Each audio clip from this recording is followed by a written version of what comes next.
My role is different than most. I'm not a technical guy. I'm not designing things. As the Deputy Commanding General for Military International Operations, medical facilities, typically our Department of Defense Milcon funded facilities, fall in my portfolio. They're in my bailiwick. So I guess I'm most concerned about the programmatics of it, but it's been an historic period that we've had over the last 7 or 8 years. We are doing 7 hospitals, I think, now simultaneously, and consequently, programmatics, bear watching, but you peel the onion back and you have to understand what's behind the programmatics. So my role is one of overwatching the programmatic delivery or the enterprise delivery to our enterprise customers, mainly TRICARE Management Agency, TMA.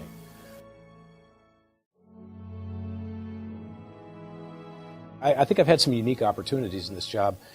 With all the hospitals that we're doing right now scattered around the country, to include overseas, we're about to get ready to do a new one to replace the Landstuhl Hospital in Europe, and we're starting to get ready to build one in Korea.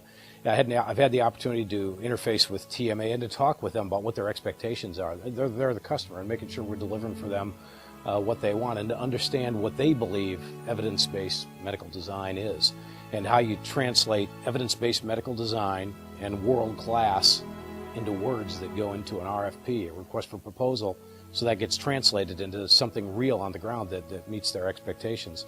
And so I've had the opportunity through TMA, for example, to go to Georgia Tech. There were some people at a meeting with TMA from Georgia Tech who are very much into evidence-based medical design, and I was able to gain an appreciation for that by going and visiting Georgia Tech, their School of Architecture, but specifically to go down the street to Emory University, where they had helped Emory University take evidence-based medical design and stand up a new neurotrauma wing to the hospital where there was an existing one. And it just, I was just floored by the effects that good design in facilities, no increase in technology, no new treatment regimens, but there was just a stark difference in this new neurotrauma wing in terms of all the evidence-based medical design that went into it, how it was designed better, and that the mortality rate went significantly down. And again, there was no change to the treatment regimen that was at hand there. They attribute a lot of it to just a smarter way to design a facility that's better for the patient, it's better for the healthcare providers, it's better for the family members, and it brings all those pieces together to create an environment that's very much supportive of the healing that has to go on, and it had a significant impact. And so that recent experience has kind of colored my outlook and looking back as I've experienced medical facilities inside and out going around. So I'm a programmatic guy, but I'm a programmatic guy who's interested in ensuring that the Corps of Engineers can deliver the highest quality facilities at the best price on time to our medical customers out there throughout the Department of Defense. And I think it's a great partnership, and I think we've developed great capabilities in the Corps of Engineers. And in fact, the folks at Georgia Tech specifically told me that they think USACE, of any organization in the world, is uniquely positioned right now with all the work that we have ongoing and that's projected in the future to take evidence-based medical design and to take medical facilities to a new level of delivery, just because we have the opportunity right now, and we've developed expertise over these last few years that really no other organization in delivering medical facilities had the opportunity to do.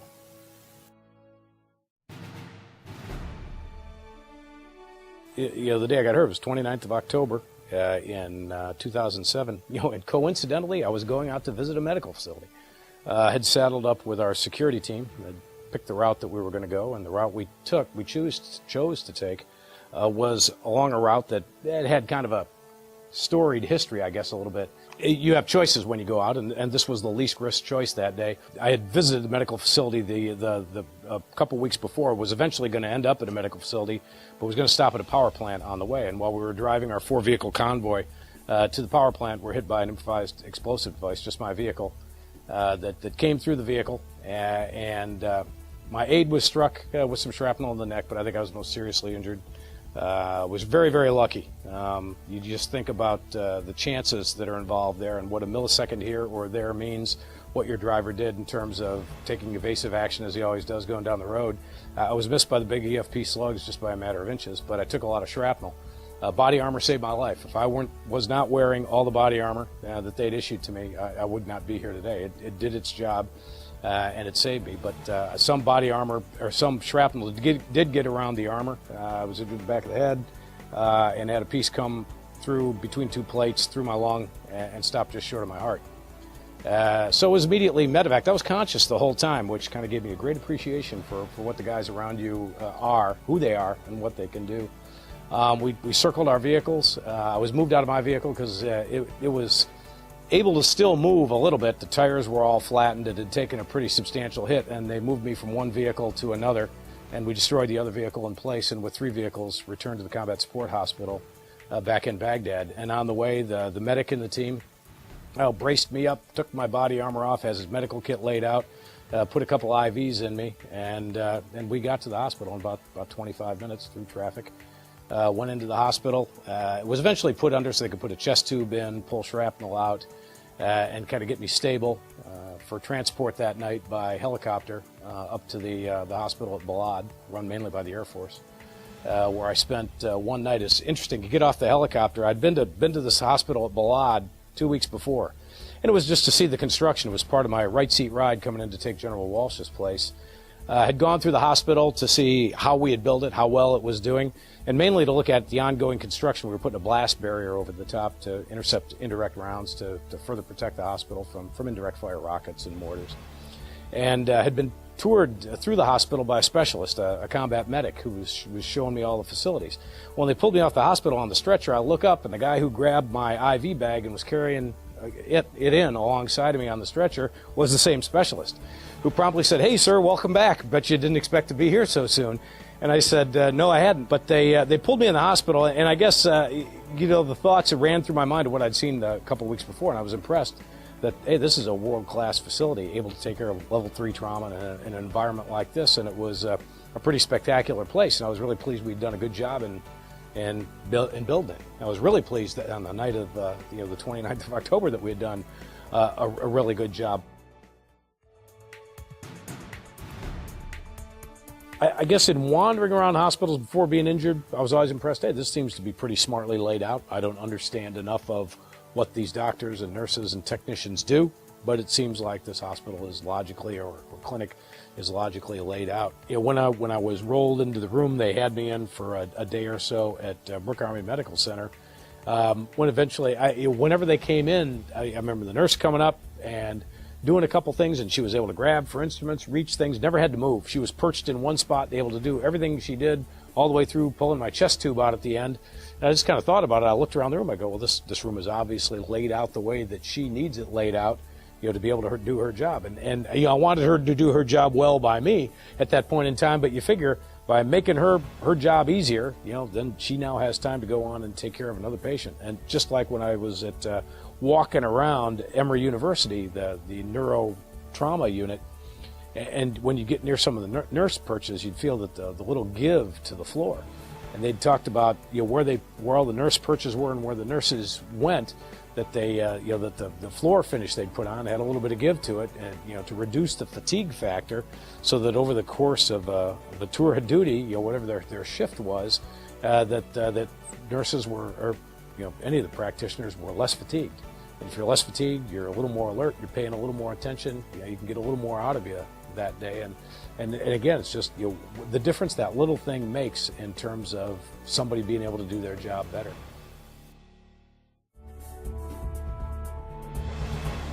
Was there for a while, just an overnight, a few hours to be stable, get some sleep, and then was put on a C-17 to fly to Landstuhl in Germany, where I stayed for several days, or a couple days, and then I was further medevaced to Brooke Army Medical Center in San Antonio. There were 2 of us going on the C-17 being medevaced from Landstuhl back to Brooke Army Medical Center in San Antonio. I was really lucky. I was stretcher bound, but I could get up and move around a little bit. But there was another victim who was a badly injured burn victim from Afghanistan, and the burn team had come from San Antonio to watch over him. Had taken over in the emergency room at Landstuhl and was going to escort him back. And so it was just the 2 of us on the C-17, but it was just heartening to see what these guys did to take care of this burn victim. There was a full colonel doctor, a lieutenant colonel doctor. I think there was a major who was a doctor also, a number of nurses, and medical technicians of all services who got on this plane to stabilize the guy. I talked to the doctor a little bit while we were in flight, And he said, no, 3 of us will always be within arm's length of this guy, watching the instruments, making sure he's taken care of. We've never lost anybody in transit. We're not going to start today. And this guy was very severely injured. But the simplest things that stick in your mind, when they wheeled us, we were both in the ICU. They wheeled me out first, and they take you out the entrance to the emergency room and put you on a MASH-like school bus where they had stretchers and the ability to kind of lock you in. And I was in the stretcher watching them bring him out. And I had noticed when we came out, I looked, and you see the transition from the ramp out of the emergency room to the pavement where vehicles would drive up. And you kind of brace yourself, figuring, oh, there's going to be a big bump here, because you have chest tubes coming out of you. And there was just a little bump, and I was impressed. I go, that was a pretty smooth transition. I can imagine that would sting a little bit if they dropped you off that curb and you have tubes in you and you bounce around a little bit. And I was looking back as they brought this other individual out, and he had electronic gear and tubes and bottles and things all attached to him. And I looked at him and I said, wow, when all that equipment is working, I'm sure it's got to be calibrated. It's very precise. You don't want it dropping off the edge of a curb when you're trying to load this guy up to get him on an aircraft to get him back to the States, to a world-class facility. And I really appreciate the work that somebody put in to make sure that simple transition from the sidewalk ramp down to the pavement, and doing something as simple as taking a gurney across that transition to put you in. I mean, what a difference does some little detail like that make? And my stay in San Antonio was only like a day and a half. They just released me to go home and heal up until I could get back in theater.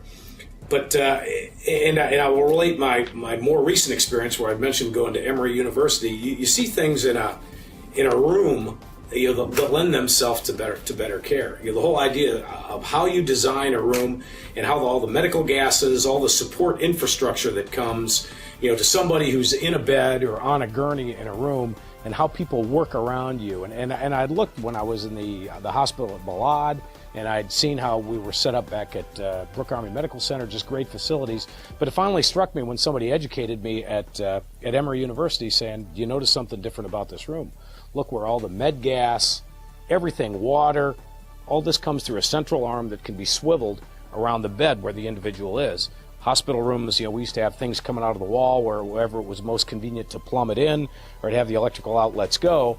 And if someone was in distress and needed to have be defibrillated or whatever, doctors have to come in and weave their way through all these cables and hoses, reorient the bed, and do chest compressions or put a tube in or whatever they need to do. But in the case where you bring that all down through kind of a center arm that's able to move, you can quickly move that out of the bed, reorient out of the way of the bed, reorient it, and get more quickly to an individual. And that was part of all this evidence-based medical design that they showed me in terms of how they made that trauma center more comfortable for nurses, so fatigue didn't set in as easily, how the intervisibility was thought out so that a nurse at a perch could see as many people as possible, where they had the person monitoring EKGs and EEGs and all the other things that are going on, particularly with neurotrauma patients, where they can be in distress and it might not be as obvious. You'll see it on an oscilloscope tube somewhere, but you won't necessarily see it manifest itself in some sort of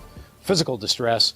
But the fact that person was oriented, could see those instruments more comfortably, could turn quickly and talk to a nurse and point them in the right direction, just seconds and milliseconds, and taking one less step, being a little less fatigued, having everything oriented so you can more quickly and conveniently get to a patient, is life-saving in some cases. And so no detail, I guess, is too small to overlook.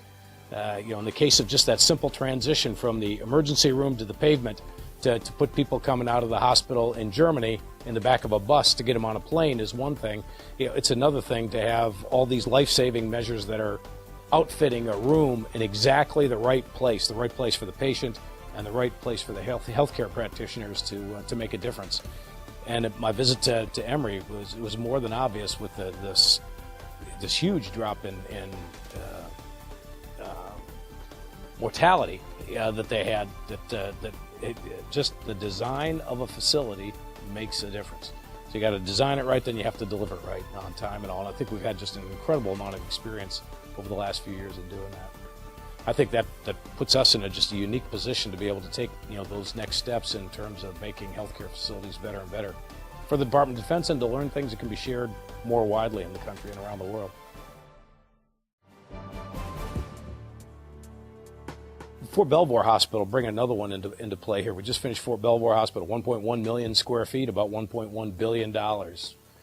Leading edge, world-class facility. I like to think on the moment we cut the ribbon, there's no better hospital to be found in the world than Fort Belvoir.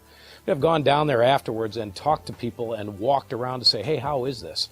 And to a person, and my wife has done the same thing and given me feedback as she's taken our daughter over there or gone over there to use the hospital herself. Everybody you talk to says, I run to come to work every day because this hospital lets me do my job better than any facility I've ever been in my life. The lighting, just the ambiance of it, how it's laid out, the leading edge technology that's in there just makes me a more effective healthcare practitioner. I'm less fatigued at the end of the day. I'm more enthused about my job. I feel, I can deliver better healthcare to my patients. It just strikes me at Fort Belvoir. Anytime you go through there, those comments are not even unsolicited. Folks will come up to you to say, oh, you're in the Corps of Engineers. You had something to do with this hospital. Well, just gratuitous thanks. Thanks for giving us this great facility. I had nothing to do with it. Certainly, Norfolk District and a lot of other people did, from our medical CX to scattered across the Corps, in terms of how we delivered that hospital. But I think it's just an absolutely extraordinary facility. What you point to is the fact that medical facility delivery is a team sport. It has to be. I'll go back to Fort Belvoir. Fort Belvoir, 1.1 million square foot hospital that we delivered from sketching it out in the back of an envelope to up and operational was 46 months. I think a lot of folks would say, hey, we would expect something like this to take 5 or 6 years to deliver. The other part of that was this team coming together. When you look at, there's construction, and then there's the outfitting with the equipment, and that includes all the burn-in and the calibration and all. There's furniture that has to be put in. There's IT that has to go in, all the IT, medical, and then just generic IT down to the basic telephones that have to go in that facility. There's training. People have to come over and put their SOPs together for how they're going to, they may have been across the street at DeWitt Army Hospital, but now they're in a new operating room or new neonatal unit or whatever it is. And they have to lay out the SOPs. They have to train to that. They have to do their day in the life of exercises. And also, I think at the end we defined 9 different lines of operation that all had to be synchronized at the end. Now, Belvoir Hospital is interesting. It was a BRAC hospital. The Base Realignment and Closure Act required all construction to be done and organizations to be moved and up and operational by a date certain, 15 September of this year, 2011. So we had a hard date that we had to meet. And with a hospital, it's very complex. How do you do that? And so it's this integrated delivery where, particularly down at the end game, we brought all these people together and had joint occupancy of space to where the whole team came together to lay out in a given area what had to be done. Okay, what's the construction tasks? What are the construction tasks that need to be finished up here? How do we finish that off? How do we get people in to start to write their SOPs to the point where you would have contractors working at night on a facility who would back out of it? The doctors or nurses would come in, work on their SOPs, or maybe have the contractor working around them, but they could safely come into that space and do some things, and they would go out at night. The contractor would continue, then they'd come in and train. Furniture would be going in, equipment would be wheeled in and be calibrating and burning in off to the side. So there were lots of tasks going on at the same time with multiple organizations and agencies occupying the same space in that hospital, doing very disparate and different things that brought that whole section of the facility to completion. And that's what it took to be able to get the timeline, to meet the requirement of 15 September 2011. So I think what was demonstrated by the team down there, and it's not just USACE, it's the healthcare, it's HFPA, the Health Facilities Planning Agency of the Army. It's TMA. I mean, they were the resources of this and the ultimate customer. It's the Fort Belvoir Garrison. It was the hospital commander who was coming in. It had to do with Walter Reed because people were moving out of Walter Reed. All those people came together in a team, and I think have set a new standard in terms of being able to deliver a hospital and do multiple things in the end game, where different organizations can come together and occupy the same space and shrink the delivery timeline. If you would ask somebody before, they would have said, hey, finish the hospital completely, achieve beneficial occupancy, hand us the keys, and then we will bring in the equipment, we'll get it burned in, we'll bring folks in, write the SOPs, get our computers moved from our old offices, stand it up, we'll rehearse, we'll exercise, and then we'll be ready to take patients on. But I don't think anymore. I think what was demonstrated by Norfolk District, that you can take a very complex facility like a hospital and you can deliver it even faster when you bring a great team together. It's not a case of wanting to build the program bigger or do more for the sake of doing more, but I think we're uniquely positioned to help them out. And a number of other customers are coming to us now saying, hey, we have the biggest part of our infrastructure has been installed for a number of years. The new base closure construction that everybody has focused on the last few years really represents a relatively small amount of our total installed base of infrastructure out there. And all that infrastructure that's previously existed just gets older and older with every passing year. So O&M dollars, operations, maintenance, and sustainment is more critical than ever. I mean, who better than us? I think we are delivering, or we've developed expertise in this particular area, and I think folks who have built the facilities and who understand the facility and how it went together are uniquely positioned, to maintain it. Not in the area of medical facilities, but I was down at Fort Lee about 6 months ago and talked to an individual where we were building a barracks. And I asked him, I go, hey, what do you think about this Milcon transformed method of construction where we used to just be type 1, concrete masonry block buildings, and that was about all we did for decades and decades and decades, and now we've opened it up to other types of construction. Stick-built, tilt-up, modular construction, and so now you're building a modular, tilt-up barracks here. What do you think about that? He goes, well, I have a unique perspective on this. So you see that barracks that's about 30 years old that's down the street that's being renovated right now? I built that barracks. He goes, I am the PM for the renovation of that barracks. I am the PM for this new barracks that we're building right now with these new Milcon transformed principles and these, the new standards that we've designed all these facilities around. And I go, so what do you think? Do you think our new way of doing business, how does it stand up against the old tried and true CMU block way of doing it? He goes, no, I think these buildings have good bones, but it's not different. The same principles apply in building it, and I find that as I'm doing the renovation of this old barracks, I think it's pretty unique that I can go in there and tell people how the thing was put together and why we put it together the way we did. And I have a unique perspective looking back to say, we probably could have done better in terms of how we did this now that I see what the maintenance issues are with it, or what we're going to have to deal with to knock some walls down, reorient things, and to repurpose this particular building the way we are. So that just reinforced for me that our folks who have worked so long in this business and have done it, even though the technologies have evolved, or the methods of delivery have evolved, I think we're uniquely positioned to go in and do that. And I would hope that the medical community would lean on us to do that. If not us, then who? And I think we're there to help them, because it's all about delivering the highest quality care for our soldiers, sailors, airmen, Marines, family members, everybody that comes into these medical facilities. And I think we learn all the time. We've learned, when you see it, what Walter Reed looks like. When you crawl through those spaces, it was a cutting-edge design, I'm sure, when it went up. And then you walk down the street and see what the Navy has done at Bethesda with their hospital, what we've done at Fort Belvoir, and you see a lot of the same faces said, I was around for this major renovation of this hospital, and I'm here for the building of the new one. I just think we have a great team that's available to provide that support. And I think we would be a logical choice to come to. And we owe it to those folks to make sure we bring a trained force and the right contract community to be able to do those things. I think we can.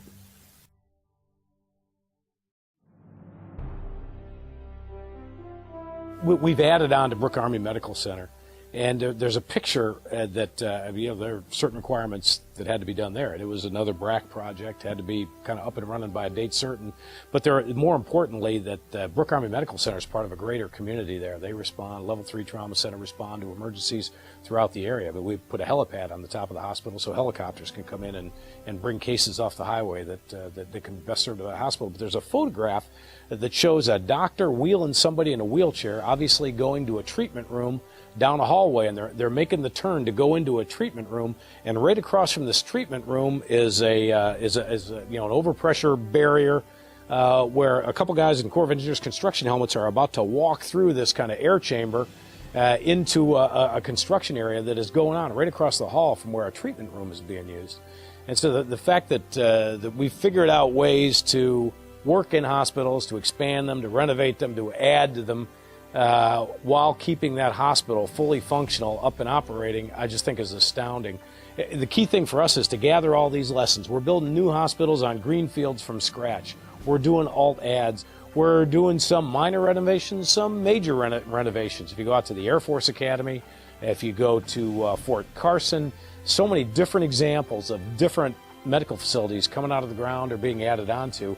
I think we truly are a learning organization, because every time I go out to one of these places, be it a large clinic or a new hospital or some renovation that's going on, I ask, hey, who's been around here to look at what you're doing? And I will always hear, well, the folks at the Fort Riley Hospital, we're out here just to make sure that they're getting all the lessons learned out of Fort Belvoir or whatever and applying it where they are. I know the folks that are building the hospital in Korea have been to look at in San Antonio and have been here to Belvoir. We've had the German folks even come over because of our unique relationship over in Germany with the Bauamt, where the Germans will actually build the construction, will provide surveillance, but they've come over to look at Fort Belvoir, and we're all exchanging best in practice ideas in terms of process, procedure, design, and it all adds up to just a better product in the end. But I'm heartened by the fact that we could do it all.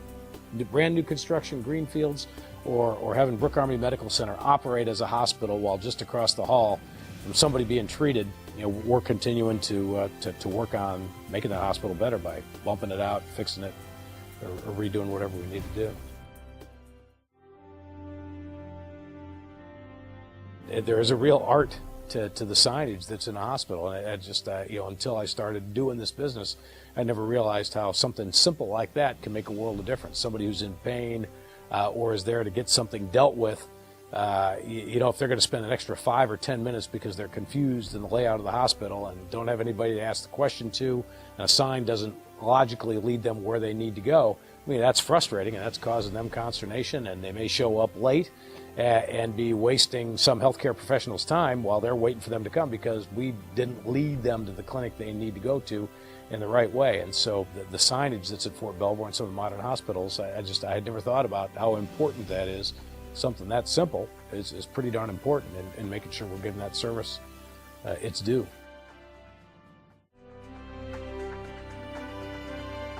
In case of notifying my wife, as soon as I woke up in the recovery room, first thing I saw was General Petraeus hanging over the top of me.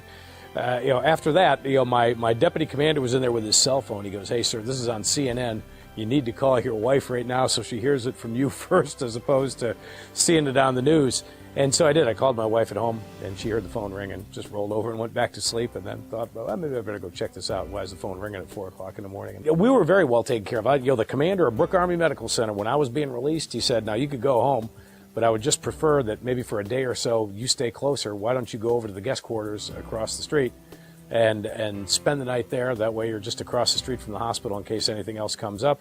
And just to make sure you're on your feet and all, how about if you can make it, I'll come over to my house for dinner that night. And so I would say that the medical community took very good care of me.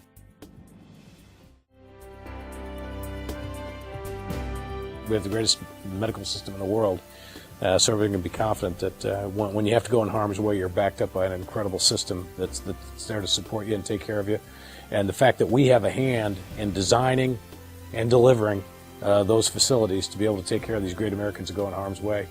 No more sacred duty is there, and there's no more important thing that we do in our business than deliver those facilities, when they're needed, at the price, using the resources we've been given, and to the highest level of quality that those healthcare professionals need to deliver the healthcare that they provide.